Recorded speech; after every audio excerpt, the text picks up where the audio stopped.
comme je te disais, c'est des enregistrements vocaux. Après, je fais un montage, je reprends que ce qui est vraiment intéressant. Après, tu coupes. Et ça s'appelle « Et ta mère, elle en pense quoi ?» Oui, ta mère, elle en pense quoi?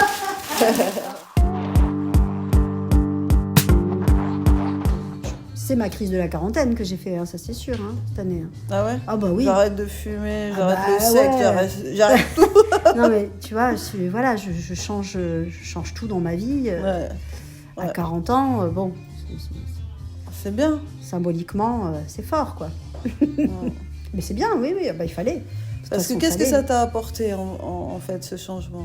Là, si tu fais un petit bilan de ta crise de 40 ans, en plus que t'as même pas fait de crise d'adolescence, toi, hein. Mais au moins, tu nous as fait une crise de la quarantaine, hein, une petite crise. Bah, qu'est-ce que ça m'a apporté? Ça m'a apporté de voir des choses de façon plus lucide. Et quand je suis arrivée dans la nuit, là, de jeudi à vendredi, bah, d'habitude, c'est le premier à venir me voir et tout. Là, personne. Donc, je savais que voilà, ça allait pas être facile. Mais même, tu te prépares, t'es jamais prêt à voir et à ressentir la vérité de la mort qui approche. Parce que maintenant, c'est vraiment un vieux chien. Et tout son corps le dit, quoi, qu'il va bientôt partir. Donc, on en parle avec ma mère. Toutes les deux, on pleure. Tu vois. Mais on prend soin de lui de ouf. Et puis, c'est un bon ami, quoi. C'est un super ami. Puis ma mère, elle a capté que... En fait, ils se sont aimés tout de suite, tous les deux, de la même façon que lui et moi, quand on s'est rencontrés, on s'est aimés tout de suite. C'est qu'on aime ce genre de caractère qui n'est pas envahissant. C'est ça, indépendant. Mais qui est tendre. Mais attaché quand même. Ouais. Et puis, il y a ce côté d'écharpé qu'on retrouve, c'est pas les potes à tout le monde, tu vois. Oui, ils choisissent. Vraiment, ils sont assez exclusifs dans leur amour, quoi. Et en même temps, pas possessifs et pas jaloux, pas tous ces trucs qui vont avec l'exclusivité humaine, tu vois. De réaliser que je faisais fausse route, en tout cas. C'était quoi les fausses routes? Enfin, je faisais fausse route, c'est pas le terme. C'est pas le terme. J'aurais pu rester sur cette route-là. Hein, j'aurais pu, mais j'aurais pas avancé. Voilà, j'aurais stagné, continué à picoler de longue avec les pseudo-amis. Mais j'en avais marre. Toujours le même discours, toujours les mêmes... Enfin, ces gens qui se plaignent parce qu'ils sont pas heureux, mais qui changent rien. Tu vois, en fait, si je peux me permettre, moi, c'est en t'écoutant, j'ai un peu cette idée qui m'est venue. C'est que cette année-là, justement, c'est l'année où tu t'es rendu compte qu'entre les discours que tu entendais de bienveillance et tout, et la réalité, et les faits, c'était pas le même monde. C'est ça. Et j'avais besoin d'action. Je me sentais vraiment... comme si j'avais ouvert les yeux sur... oh, putain, mais en fait, ça fait 10 ans que je stagne. Que j'ai des projets qui n'avancent pas, qui n'aboutissent à rien, où je n'ai pas l'énergie, où je suis toujours... Enfin, c'est pas la vie que je veux, en fait, avoir, quoi. Ça me convenait plus, c'était pas... voilà, c'est... Merde, je suis pas à ma place, en fait. C'est pas là ce que je voulais, C'est pas ce que je veux, c'est pas ce que je voulais, c'est pas celle que... Alors, je dis pas que là, c'est le cas, non, parce que pour l'instant, je suis encore dans cette... transformation, voilà. T'as encore la nymphe de l'ancienne complètement. Et la nouvelle qui t'appelle. C'est pas encore l'épanouissement, hein, mais ça envoie, quoi. Ça envoie. Ça envoie. Puis être en route de l'épanouissement, c'est déjà être un peu plus épanoui. Ah, oui, c'est sûr. Bon, il y a des... Voilà, là, à la fin d'année, tu fais le bilan. Putain, ça fait 1 an que t'es dans ton cocon, là, hein. Que tu rumines les mêmes histoires. Ils sont pas gentils, les gens. Ouais, c'est ça, voilà. Bon, si je passe à autre chose.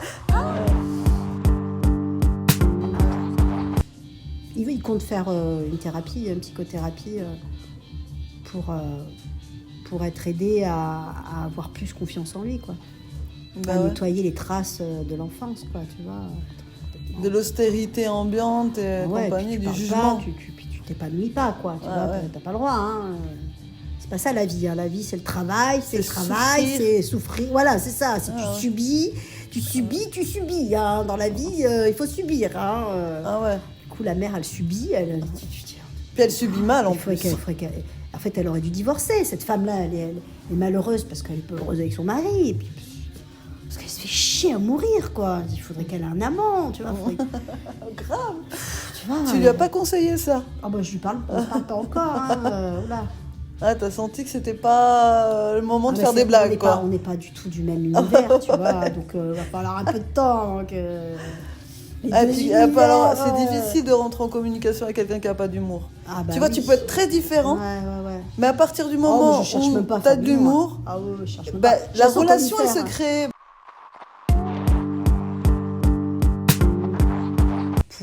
C'est nouveau.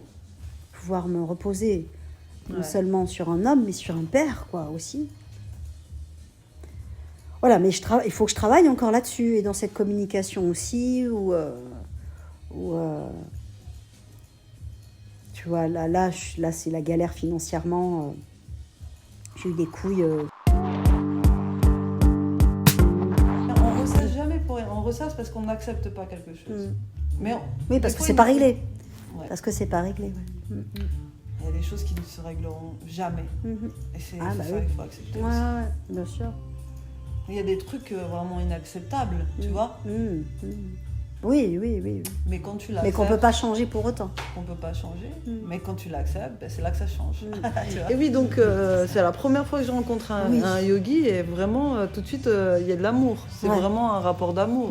Et pas un amour libidineux du tout, tu vois. Un amour pur et sincère. Et donc, j'ai senti que cette personne, elle allait tout faire pour m'enseigner et m'apprendre. Et ça n'a pas traîné, quoi.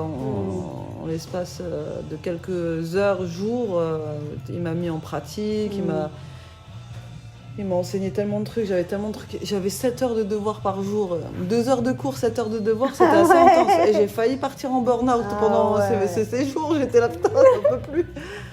Je suis fatiguée. Mais en fait, c'est aussi parce que, finalement, c'est avec maintenant les quelques jours de recul que j'ai, c'est pas tellement la charge de travail et tout, parce qu'il y a beaucoup de trucs que lui, il a pas déterminé combien de temps ça allait me prendre. Et c'est moi, je faisais à fond. Déjà, j'étais vraiment à fond.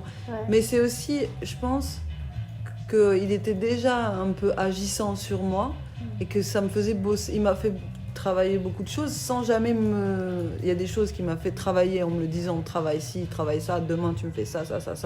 Mais il y a énormément de choses qui se sont passées d'un point de vue énergétique. Et donc j'ai travaillé plus au point de vue énergétique que finalement sur le point de vue matérialistique, tu vois.